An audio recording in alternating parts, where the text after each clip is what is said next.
Good afternoon, everybody. I'd like to welcome you all to the Mashreq Sustainability Dialogues podcast. I'm delighted to be moderating this, I'm sure it will be a fantastic session on creating opportunities, pathways to advance financial inclusion and literacy. Before I introduce our guest speakers who are joining us to give us their perspectives on this topic, I'd like to welcome Mr. Radu Toplinechu, who is the Executive Vice President, Head of NEO and Personal Banking. So Radu, over to you, please, just to open up with a few comments of your own on this question of financial inclusion and literacy. Hello, everybody. Thank you for joining us in the podcast. It's a big pleasure to host it on behalf of Mashreq. My name is Radu Topliceanu, and I'm heading NEO and Personal Banking here. And of course, financial inclusion is at heart of what Mashreq is doing. The financial inclusion is at heart of what Mashreq it's doing.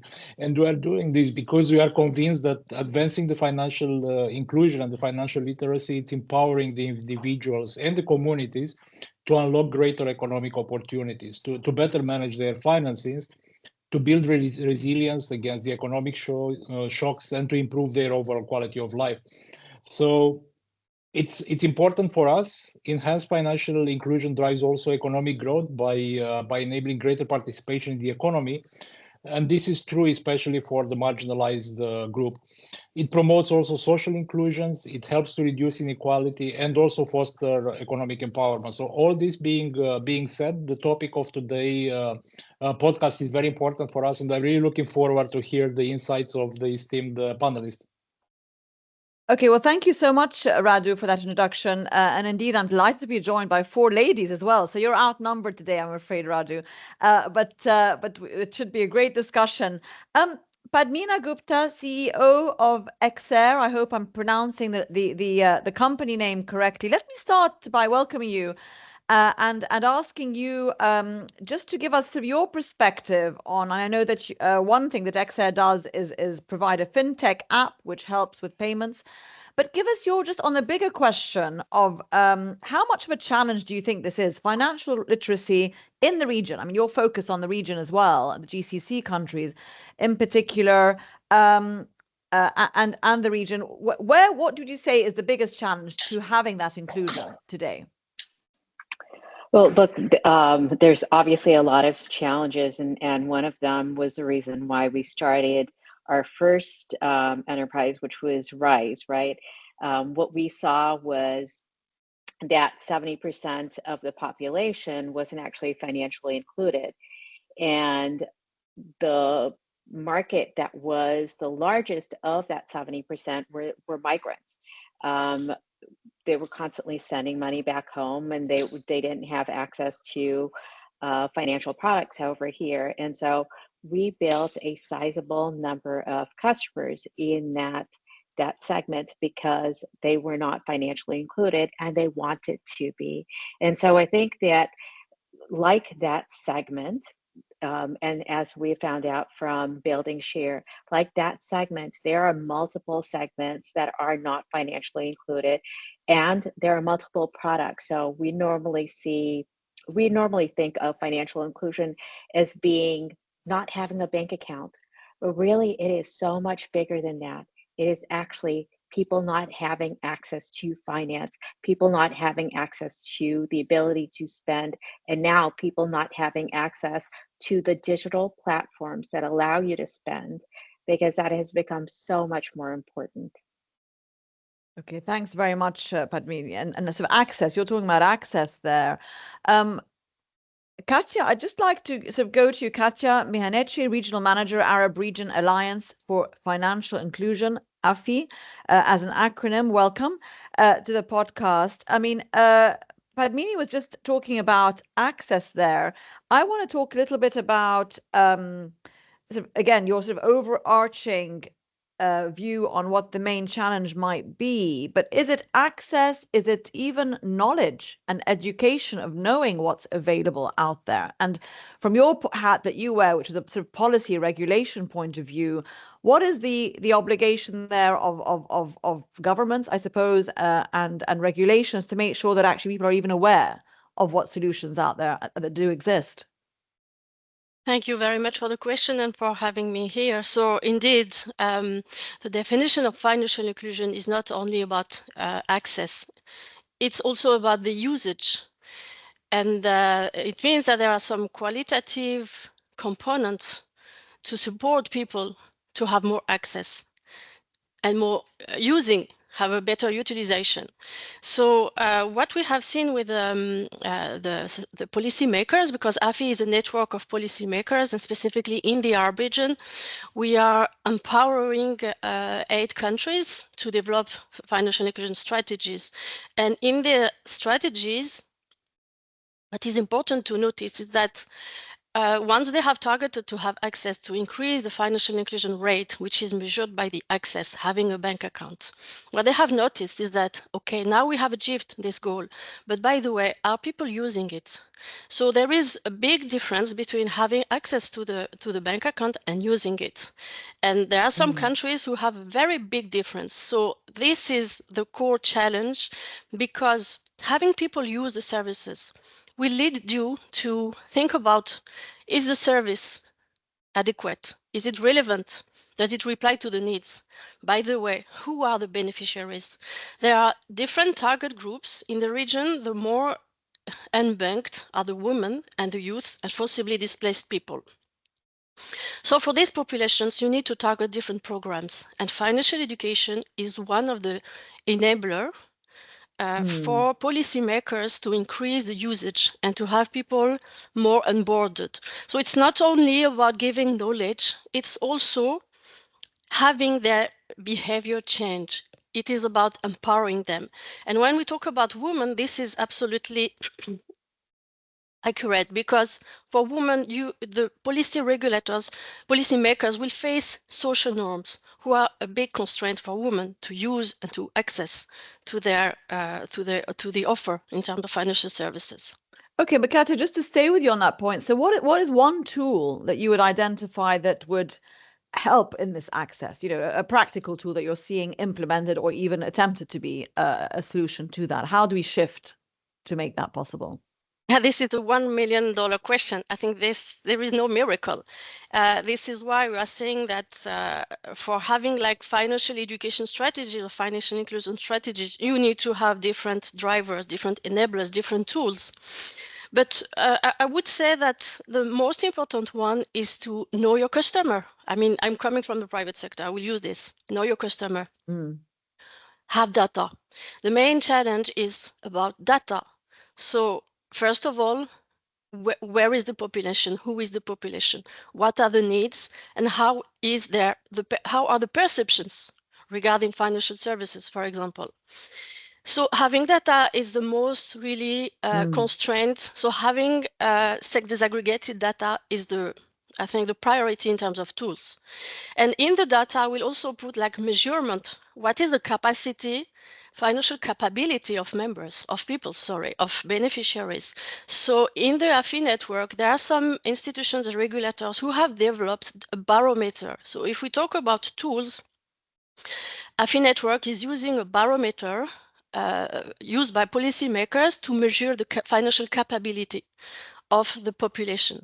So this is a way to add more data for them to have evidence-based information to develop then other policies, other regulations. And another tool which is very important is the digital platforms. Today, we are not talking about financial literacy. We are more talking about digital financial literacy. Yeah. Because in our region, I mean, in the Arab region, there are lots of rural areas. From Mauritania to GCC countries, there are lots of distances, and people are easily reached through digital. And the digital is used by the population, even by women. If it's not them, it's their children. There is always a phone in home. So using digital is a way to enable population to gain knowledge, skills, There are programs, there are awareness campaigns through the digital, but not only. There are different channels. It can be through the TV, through the radio. It also can be like focus groups, meetings, and the microfinance institutions help a lot. It's it is also a kind of tool, let's say a channel to deliver this knowledge in the area that are very far from the urban cities. Yeah.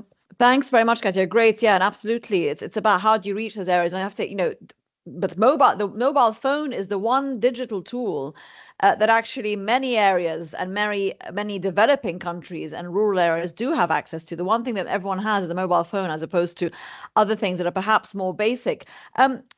Prakriti Singh, SVP, Head of Digital Products and Acceptance for EEMEA at Mastercard. Let's talk a bit about that and welcome to the podcast. In terms of the data, the barometer factor that Katia is referring to, how to identify who needs what and who can be reached with what platforms and tools. Mastercard is a huge company, obviously, offering banking solutions or as a tool that banks use, I should say, for finance, personal finance. Give us your take on a couple of the questions we've raised this morning on reach, on access, particularly obviously for this region, and what would you identify are low-hanging fruits or large challenges? Thank you so much. Firstly, I think thanks for having me on this podcast. And I think I agree with everything that was said so far by other co-panelists. The way we look at things is, access converting to usage is truly the big question in financial inclusion. In fact, as per what we see, more than 70% of the world's population has basic access to financial tools. But the problem and the gap comes in usage. Multiple times, based on the researches and the studies and the initiatives that we have undertaken, nearly 6-7 years ago, we made a commitment globally to bring 500 million new consumers into financial inclusion, right? Where we said, the first thing is to give them practically a tool that digitizes cash flows, right? That tool may be, of course, mobile money, or it may be prepaid cards in our industry. And from what we can do, obviously, as Mastercard, we anchor prepaid cards, but then could be linked to any store of value. But also at the same time, that's not enough. We need to almost, the way that I look at it, we need to cross 3 hurdles. Number one is cash inflow into the digital financial tool, right? So how do we enable people to actually put cash into those digital financial tools? Naturally, mobile money operators and mobile money agents have done this in various parts of the world really well. Where mobile money does not exist or is not scaled well, we've realized that certain strategies like wage digitization really help. We've done a lot of this in Egypt, where working with large conglomerates, where we know that downstream workers are paid through a very complex web of distributors. Ultimately, if we can digitize the value chain and the supply chain, we will digitize the cash inflow so that actually these individuals are getting paid digitally. That's getting cash from cash to digital into the ecosystem. And that helps with usage as the first step. And then the second step is they then need to have places to use that in a relevant ecosystem in which they are living on an everyday basis, right? They're probably not the ones living in urban cities. And so it's meaningless to have digitization of wages or income if they can't actually use it. And then they have to find the next place where they can withdraw that cash and then pay in paper bills. And so the second step for us is solving for that merchant scarcity problem. Where are the places where they can pay digitally? Can they pay their bills digitally? Can they get basic insurance for their everyday needs digitally? And then the third step is just the finding that burning platform. And I think we've really seen that if we can solve a very, very critical challenge for them, we create the motivation to go digital if we can solve that challenge digitally. So we today run a program with hundreds of fintechs that bring specific solutions for specific financially underserved segments, right? Can talk about that a little bit more later, but those are some of the things and strategies that we feel get us, help bridge that gap from access to usage. Okay, thanks, Prakriti. Sameera Fernandes, Chief Sustainability Officer and board member at Century Financial, welcome also to the podcast. I mean, perhaps just to pick on one of the points that was just mentioned, which is, identifying, we seem to be talking, at least, if we're talking about certain segments of the population for financial inclusion, if we look at the GCC as a model, a lot of that, obviously, cash is just going to remittances, isn't it, really, as well, a lot of the time. So Prakriti's point about how can it be used for practical solutions locally, maybe there's limits in certain segments of those sort of society that we're trying to help. But Sameera, what is, are there specific areas or population segments that would you say require more attention than others, that should be top priority, that would benefit most from digital, let's say, inclusion, rather than sticking to the cash system, which may be working very well for certain areas? So thank you so much. And I think that's a relevant question to ask these days. Before I start, I just want to put it into context. For us, true financial inclusion is all about everyone, everywhere, no matter where they are, they should have access to the resources they need so that they can build a secure future. And, the world that we work with currently is something where we focus on four main types of sectors and the communities, starting with the blue collar workers, that's the frontline workers. We focus on women because that's also changing the narrative. We focus on corporates, and finally the education sector, where we feel it's so integral to inculcate these basic financial principles, the power of compounding. Why is it important to save? And these are some things that need to be ingrained in the early years, which is something that we are working on across the UAE. Coming to financial freedom, we launched this campaign with Century Financial and also with the Dubai Chambers, stockbrokers, and the investment services community, where we reach out to empower the blue collar workers with financial literacy skills. And we do it in a variety of ways, in a multicultural environment, and also keeping in mind the linguistic barriers that are currently present. What we have seen as one of the the areas which needs more attention is, we talk about digital literacy, financial literacy, when it comes to taking it online. How many of these laborers or the frontline workers actually know how to use it? And secondly, have the right mobiles that can, fast track this. We have spoken to quite a few labor camps where even connectivity, basic infrastructure and connectivity is an issue these days. While it is very important to understand that, we are at the forefront of technology, with huge providers internationally and locally, who are catering to that. My question to all of us is, are we truly empowering those in need with the right skill set, with the right mindset? Because they all still have the mindset of traditional investments, traditional banking, cash is still king. How are we moving that to using maybe the credit cards or the debit cards, where they still feel that there are all these hidden charges on that? That's number one. And secondly, even the apps that are downloaded on the phone, when we spoke to some of them who are more, digital literate, if I may say, their questions were, there are a lot of scams happening right now. Do they know that they have the authentic, infrastructure? They know that they're not pressing the wrong links and the wrong buttons. And that's my question to all of us, being educators, being providers and solutionaries in this area. How can we bridge the gap between the haves and the have-nots? The haves in the mindset, thinking that, yes, I need it, but then how do they get it? And I think that is something which is a very integral part of the discussion that we need to build on. It's great to see socially responsible companies and institutions offering a plethora of platforms, and that's really great and commendable. But my question is, are these those in need, are they really ready to, jump over, or is it a quantum leap for them?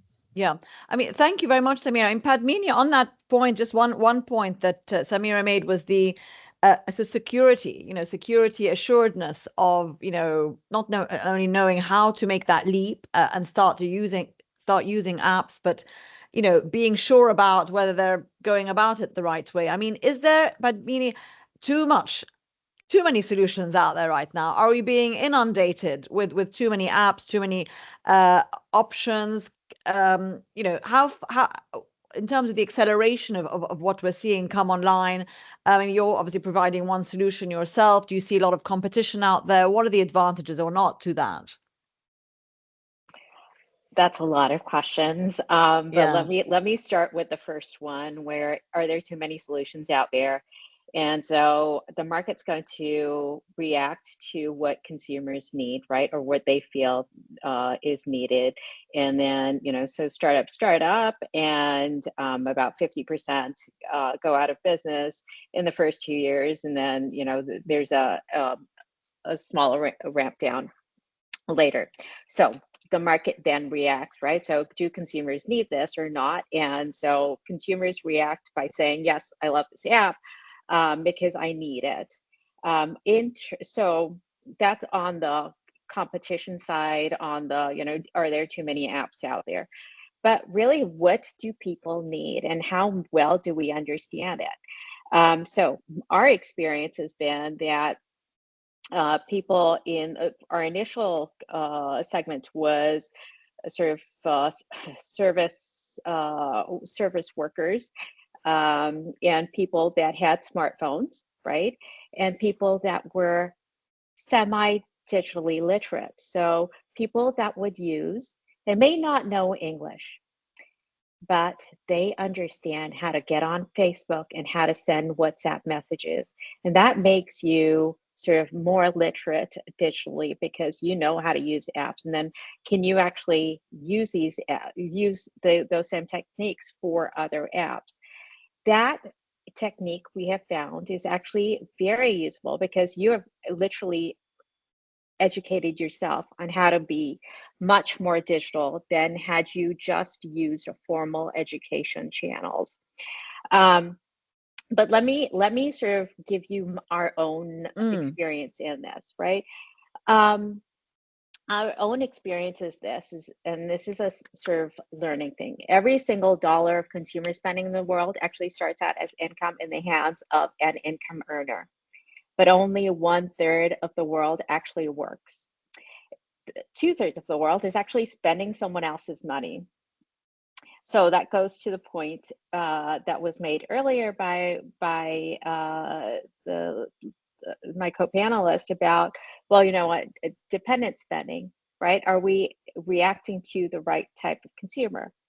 More than half of the consumers spending in MENA is not done by an income earner, but it's done by a financial dependent. So are we reaching out to those people, right? So this financial access that we're talking about, right? It's provided to income earners. Banks and financial institutions, they're really great at providing financial access to income earners. But who's using it? It's the dependents that are actually using it. And that's how we built Xare, because we recognize that people with financial access, they can then share it with people that actually need that financial access. And that has actually created that step change, right? That step change in the velocity of transactions that are on our platform, the step change in the velocity of transactions that can happen within our society. So for example, when a husband shares his card with his wife and allows her to shop online, that increases her ability to actually be on a digital platform, spend where she needs it. And that also reduces the amount of cash in, cash out that is needed in the system, because that is painful, it's expensive, we all know that. And there's thousands of reports actually built around that. Same thing with a migrant and their family, right? So, and that can happen whether it's in Egypt, Lebanon, India, UAE, it can happen across the world. And so what we are seeing is essentially our global growth is now because of those sorts of needs in the market. Okay, thanks very much, Padmini. I mean, Katia, just on one of those points about, are we reaching out to the right people in terms of the people who are actually spending that cash at the end of the day? I mean, you made a few comments earlier on that. I mean, and we've focused a lot on digital banking. Is that the only solution, do you think? I mean, I know it's the modern day platform that we're all using, developed or developing economies, but again, to the question of speed and how fast digital banking is being adopted or adapted, are there any other interim solutions out there that would make sense from the data that you gather, from the pace of uptake of what we've seen on the digital front? Thank you for the question. Well, there are indeed a lot of questions and very deep. I think it's really important to talk about indeed the financial services existing. Are they really replying to the really unbanked? And when you talk about digital banking, already in the world there is an issue, because digital banking means banking, and to have an account opened for someone who does not have any revenue, this is just impossible. So I think that the solution is not to develop digital banking in general. I mean, it's already there. It's the market. Banks are all on the digital, developing and competing to have digital bankings. But if we're talking about inclusion, these peoples already does not have a bank account, but they have wallets, mobile wallets. And what we have seen in the region is that the uptake of the financial inclusion in the developing countries in general, and in their region especially, it's the uptake of the digital, of the mobile money wallets that have increased the financial inclusion. And these mobile wallets are not only specifically targeting those in needs, but in general. I mean, private sector is very difficult to have them invest on a population that does not have revenue. So the best way, I think, to be sure that the unbanked are served is to have like a coordination, a public-private coordination. And this is how it works with the policymakers and the private sector working specifically on action plans. Financial inclusion strategies and financial education strategies gather both with database. Specifically, this is the population to target. So this is what to develop for this specific population. If you do not have this like PPD partnership between private sector, who is driven by the rentability performance, not necessarily wants to focus to the unbanked population. If you do not have this partnership, you will definitely let people behind. And one of the example is for example, in Egypt, it's the Digital Village Saving Loan Associations. It's an initiative that is empowered by the Central Bank of Egypt, with the UN, with the different partners, also with developers, fintech, who have developed apps for the women who are in the rural area, who are in like, as we say, in like village associations. There are a lot in Africa, in the Arab region, and these village associations have been turned digital, and they have made it like by listening to the women what they want, and they have adjusted an experienced user for them, like developing an easy app, easy to understand, having some training before, having some onboarding process before. And when you ask them after that, do you prefer this way or do you prefer the other way before, all of them are very happy with this. So I think that this is an example of people reached exactly through digital way and approaches in private public sector. Okay, Sorry well, to have been late. No, that's fine. Yes, Raju, yeah. So, yeah. First of all, you're mentioning I'm in minority here. I'm used to it. That's the same situation at home. I'm overwhelmed, but I'm very happy to be here with women working in finance and working for financial inclusion, because I think it's really important, because obviously there is a gender disparity. I just want to answer to something which Katia was mentioning a bit earlier, because you are mentioning Egypt, and Egypt, that's an important country for Mashreq. We have just launched Mashreq Neo in Egypt, and actually that's a dedicated financial inclusion product. And I have to say that the uptake for the population, it's really amazing. We saw tens and tens of thousands of accounts being opened. The usage, it's increasing, and it's very much building on the regulation available by made available by the Central Bank of Egypt, specific for financial inclusion. So I think, if I'm talking about Egypt, again, a market which I know pretty well, I think there, in order to increase the financial inclusion, it's a combined effort of fintechs, which are providing wallets, and banks. There is plenty of room there for growth. The good news is that the mobile penetration is quite significant. I think it's close to 97%. The need is there, and I think together fintechs and banks can contribute to financial inclusion in Egypt. Yeah, absolutely. And of course, Egypt is one of the larger markets, isn't it, in the region? Sameera, just thank you, Radu. Sameera, just to go to you on that point of PPP, public-private partnership in general, reaching across the aisle, if you like, because that is in these particular socioeconomic sort of segment, it's so important, isn't it? Because it has to be facilitated. You have to have that engine working together. In your experience, are we seeing enough of that coordination? I think, times are changing, and there is so much of focus on sustainable finance, sustainable investments right now.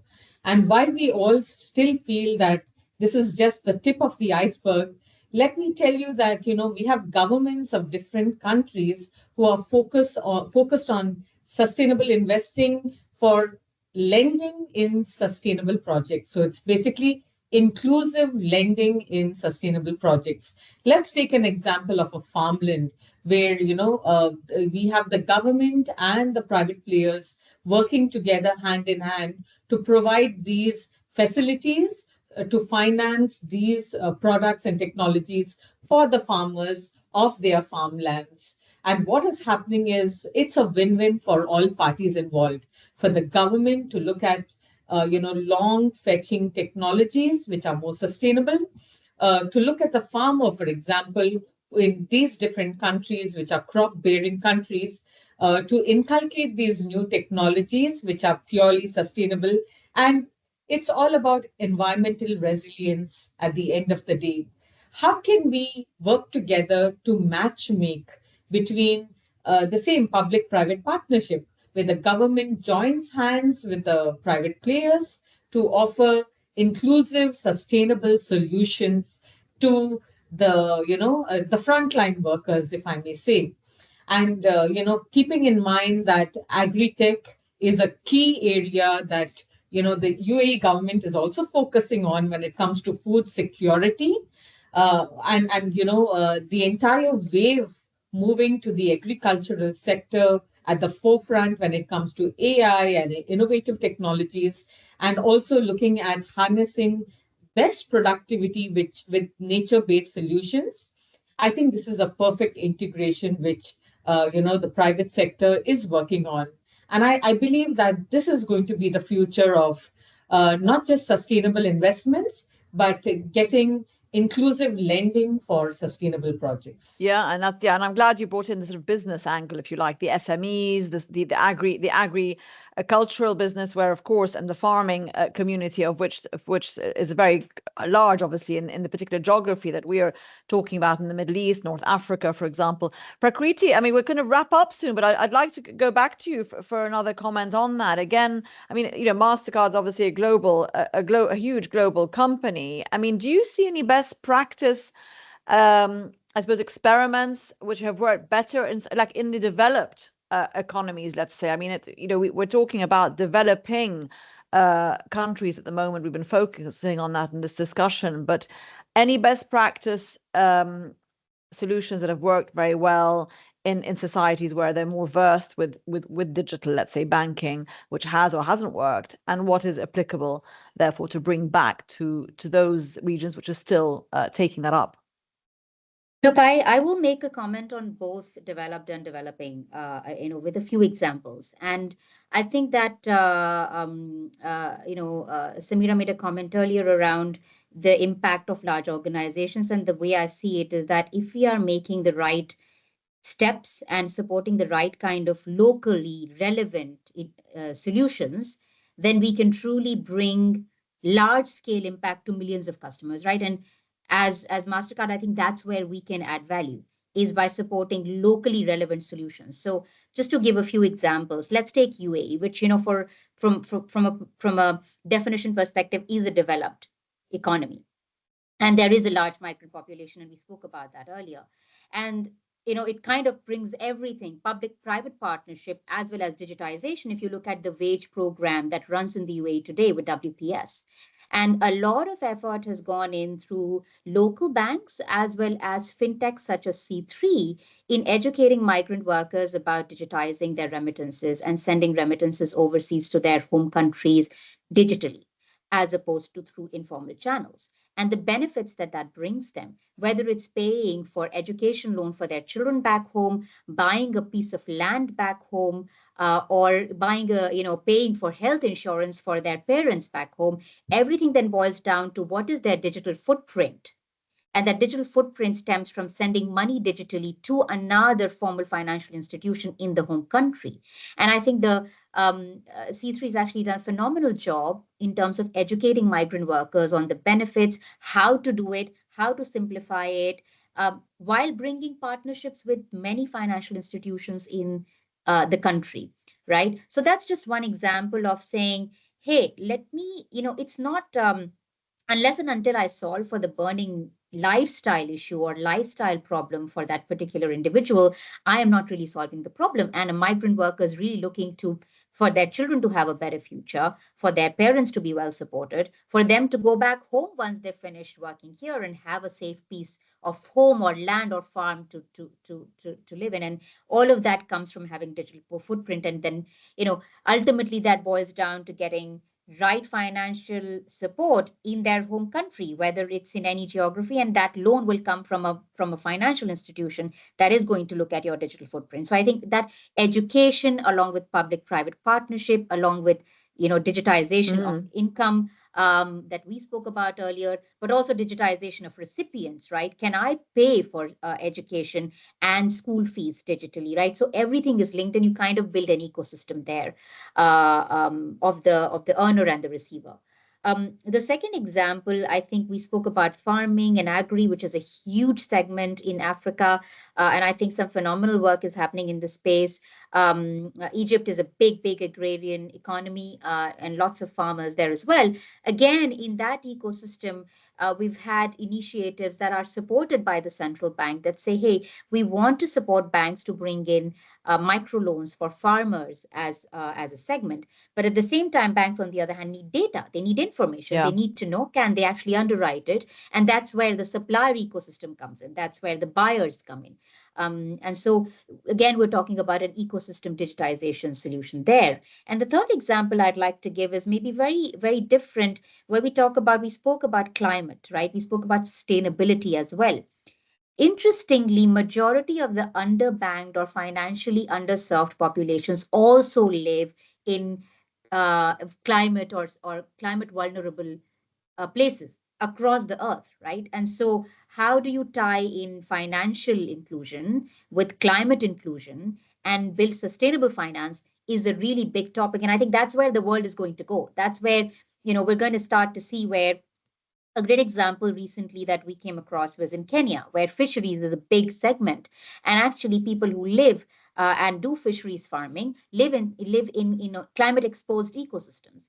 And it actually takes a very micro, locally relevant fintech or solution provider to then solve that issue or challenge for them, right? Whether it's seasonality or understanding, it's not. I think it will be illusional to think that as a company like Mastercard can solve it, but it will be the right way for us to start to find those types of locally relevant solutions and support them with their digitization, link them back into, let's say, larger government, public, private partnerships, and bring the support to take them forward. Yeah. But I think that there's a lot of ecosystem work here. I think that then brings the fruition. Thank you, Prakriti. I think the word ecosystem, you've nailed it, isn't it? It is an ecosystem. I mean, everything feeds back into the other. I mean, the sustainability angle, of course, of which Sameera focuses on a lot as well in her work. That is all all the rage, isn't it, today? And so why not kill two birds with more than two birds with one stone, as they say. Ladies, I'm afraid we've run out of time for this particular podcast. Radu, I'll go back to you just to wrap up for us, but thank you to Mashreq for hosting this session and great insight there from the various angles on terms of what are the challenges to financial inclusion and literacy, and indeed what are some of the solutions and where are we at on that journey. Radu, back to you to close up for us. Thank you. Thank you. Let me start by thank you, you ladies, for your participation, for your insights. Really, really interesting. I wrote down a few of the things that I gathered from this conversation. First of all, I think if you are talking about financial inclusion, the fracture axes are multiples. They depend very much on the region. Some countries are more advanced, some countries are less advanced, and I think it's our job as financial institution to be present in all these sort of countries. Again, Mashreq, it's a good example, being present in Egypt and Pakistan, countries where the need for financial inclusion is very important.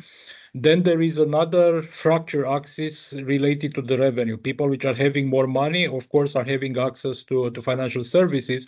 The ones which are having less revenue or not revenue at all, and they are depending on other people, again, they are in a more endangered position. I think here our job is to, on one hand, to work on financial inclusion and also to support the remittances, because many people in MENA, they don't have a direct revenue, and they are depending on people working abroad to send the money at home. And I think you mentioned it, there is a lot of room to improve there, to make this sort of remittances cheaper and easier to be accessed. A third axis you mentioned, it's about education, and financial education. It's a very important thing. There is one aspect on which Mashreq is extremely proud and pays a lot of attention, which is starting the financial education at a young age. We are having a dedicated product. It's called NeoNext, which is dedicated to kids starting with the age of 8. And we are doing this, of course, not for financial reasons. It's not something that we are doing for profit. We are doing for educating the next generations. And we are having content. We are having different gamification there to teach the kids how to build a budget, how to manage their spending. And I can tell from my private personal experience, seeing my daughter using NeoNext, it gives me a lot of confidence that it's contributing. The mobile access you mentioned in some countries is more limited or less limited. Some people are having more or less access, but I think the more that we are progressing, the mobile access is increasing. And what I'm seeing in the region, and I saw also in my home country in Romania, the new generations are leapfrogging a stage in the evolution, because in my country, people evolve from branches, then to internet banking, then to mobile. Now it's starting from zero and going directly to mobile, which is a huge advantage. And I think a lot of people are much more mobile savvy than we like to think of them. And last but not least, I think there is a fracture axis across gender. It's obvious that women are having less financial access because of difference in revenue, because of different education, whatever. And I'm very happy to see you here working on this topic, because you are having a better understanding on the topic. And I'm sure together we'll be able to bridge this gap. Thank you once again, everybody, for your participation. It was really exciting to be part of this and to host this. Thank you very much, Radu, and thank you to Mashreq. Thank you, ladies.